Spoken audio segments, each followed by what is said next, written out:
did you do that? Hey, I washed my face this morning, man. Back hey, up. can you tell us what the motive was? And you smell my breath. It stinks right now. Back up a little bit. How did you know the suspects? How did My you know breath the stink suspects? right now, man. Y'all in the way. Hold on.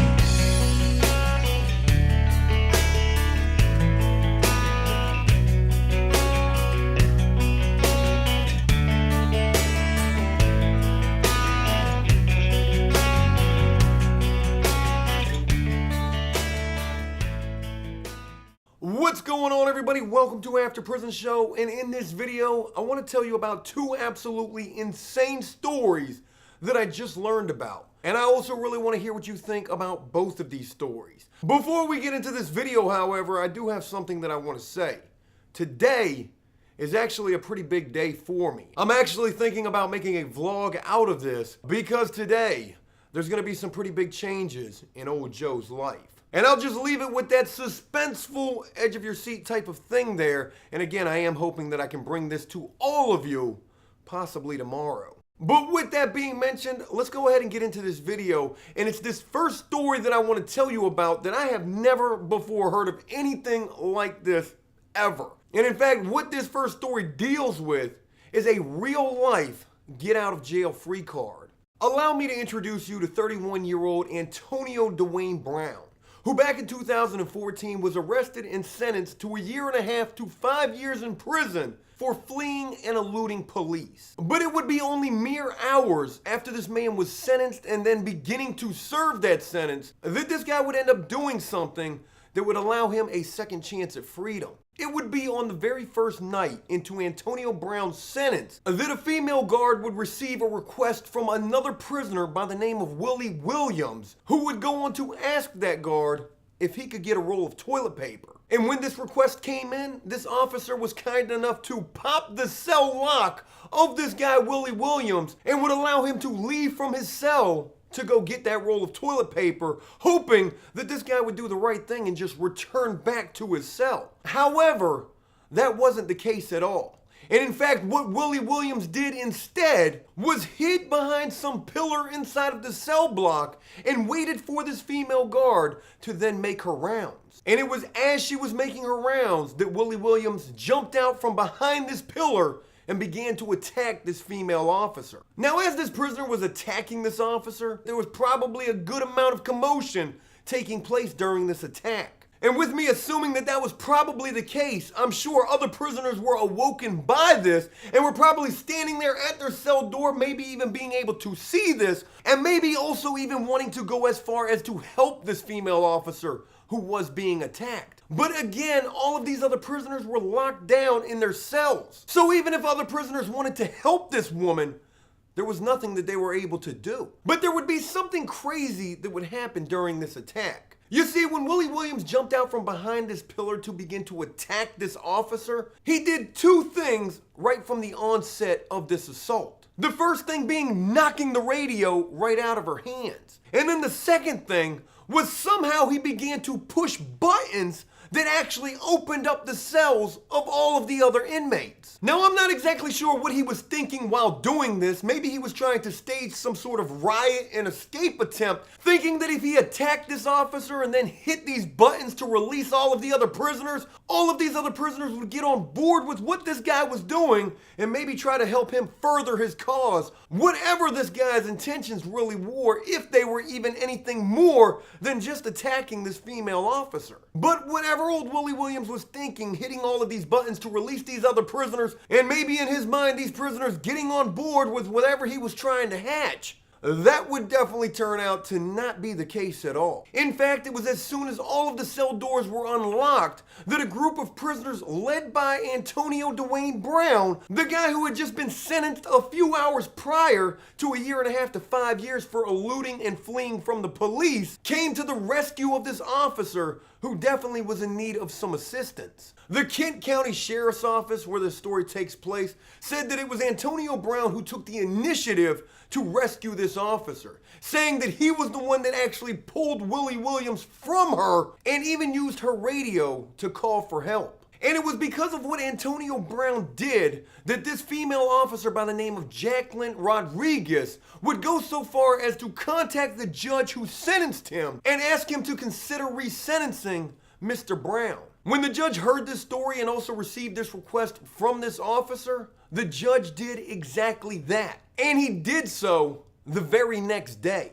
This guy, Antonio Brown, was probably only in jail for like a little more than 24 hours before he was back in the courtroom where the judge would then give this guy a real life get out of jail free card. And the judge would go on to say that he was giving Mr. Brown this get out of jail free card because of his life-saving heroic actions. And I gotta be honest with you, me hearing this, I mean, that's a really awesome thing to hear about. Here's this guy who just got sentenced to 1.5 to 5 years, and on the very first day that he's locked up, he does this incredibly heroic deed that ends up getting him another chance at life, ends up getting him a chance to go back into the courtroom and for the judge to say, you know, I might have been wrong about you because what you just did last night saving this female guard's life, you definitely deserve another chance out there to try to get it right.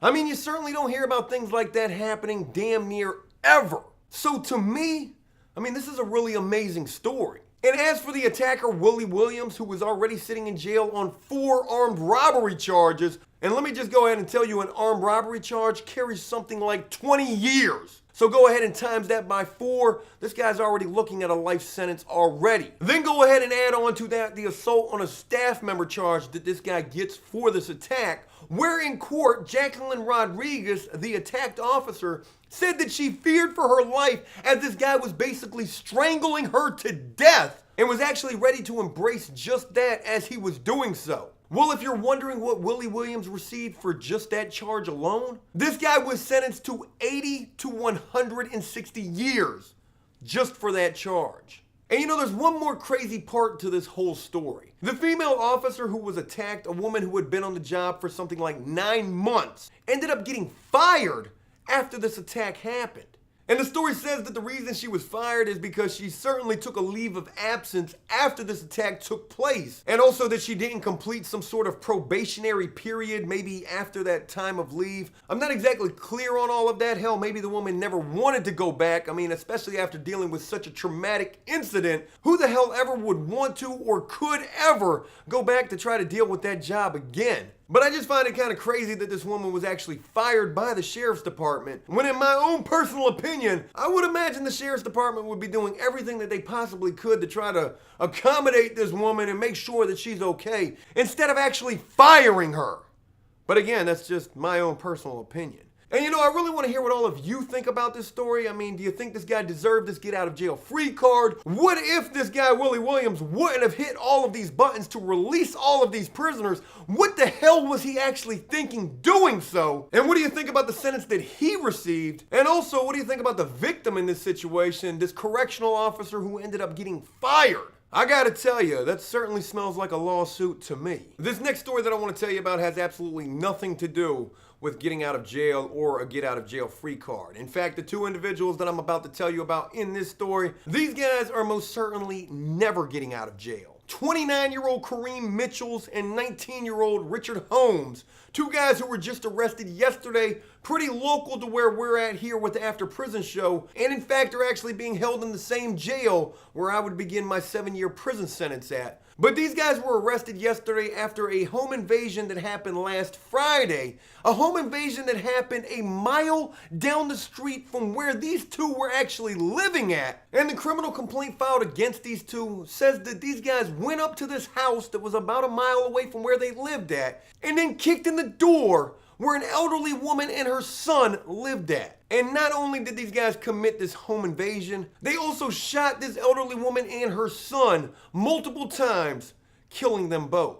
Now, according to police, this was some sort of robbery gone wrong, and I have no idea why these 2 felt it was necessary to kill an elderly woman and her son, when it's quite obvious that the 2 victims in this story posed absolutely no threat to either one of these guys. But it is possible that the victims knew exactly who these 2 were, being as they lived only a mile down the road from them. But whatever the reasoning or rationale these 2 had for doing what they did, I mean, there is absolutely no justifying that at all. Now, I'm not 100% sure how these two ended up getting caught. I think the story said something about there was like a stolen car in the driveway where these two were arrested at. They also went inside and found a gun, probably the same damn gun that was used in this home invasion and double murder. But however these two were actually linked and then apprehended for these charges, there was actually something really crazy that happened when they were actually arrested. And that was that the news was right there as these two were being brought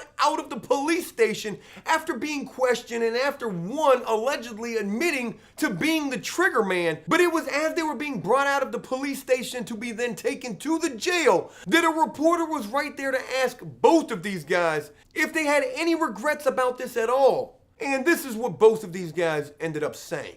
Did you know Any the regrets? victims? Yeah, I ain't brushed my teeth. Did you know the victims? Was it? The victims that were killed. Oh, no, Sheriff's I'm saying you not did here. it. This is not, y'all got the wrong crime. Is there anything you want to say to the family? I'm terribly sorry. Can you tell us what the motive was, sir? That's it. Watch your head get down. You know, to be honest with you, some people fucking belong in jail. Some people belong the absolute max that they can get for the shit that they end up getting charged with. Because it's what some people say and do that makes absolutely zero sense at all. And again, with this story just as the first, I really want to hear what you think about all of this. Hey, look, that's it. I hope you enjoyed this video, and if you did so, please leave a like and a comment letting me know exactly what you thought about it. As always, until next time, enjoy life, the free world, never take a moment for granted, and make the most of every day. Peace!